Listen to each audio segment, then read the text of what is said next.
This is KDKA of the Westinghouse Electric and Manufacturing Company in East Pittsburgh, Pennsylvania. We shall now broadcast the election returns. We are receiving these returns through the cooperation and by special arrangements with the Pittsburgh Post and Sun. We'd appreciate it if anyone hearing this broadcast would communicate with us, as we are very anxious to know how far the broadcast is reaching and how it is being received. What your ears have just witnessed was the first ever radio broadcast that was aired by, well, the first radio broadcast center, the KDKA in Pittsburgh, Pennsylvania. This broadcast was the start of a new kind of entertainment. It was said that the first radio was used as a communication between diverse cultures. That's because it played different kinds of music from all over the world. After that historic day on November 2nd, 1920, radios were in high demand and manufacturers were very overwhelmed by the large lines that were growing in stores. They were sold out almost instantly every time they hit the shelves.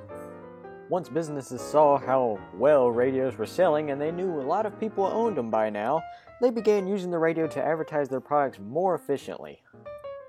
Since radio was becoming more and more popular by the second, radio broadcasters began to experience a financial gain because of the radio boom. They began broadcasting things like popular music, classical music, sporting events, lectures, fictional stories, newscasts, weather reports, market updates, and political commentary.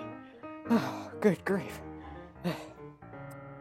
Now enough with all this stuff about radio. Let's go from hearing to seeing. Let's move it right along to television. Ladies and gentlemen, thank you for tuning in to our afternoon broadcast, and what a beautiful afternoon it is. Tonight's broadcast we'll be talking with Miss Emma Cooley about the impact of television in the 1920s. Take it away, Emma.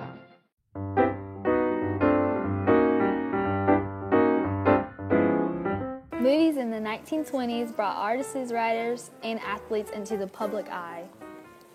This new kind of technology helped millions of people improve their lives. Television created new types of jobs in show business.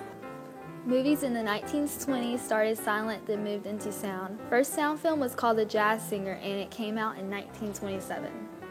Going to the movies became a regular thing to do. Most Americans went to see a movie at least once a week.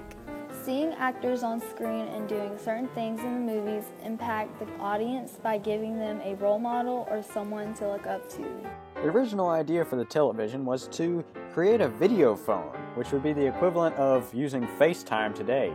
It wouldn't be until 1927 when this idea would actually become a reality, and President Herbert Hoover himself tested the new technology, and it was a success.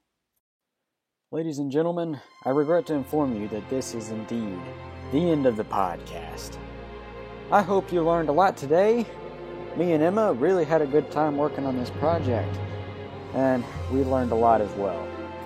Take the information you've learned today and use it to expand your knowledge on technology that's either from the past, here at the present, or later on in the future. And with that said, goodbye everybody. Bye!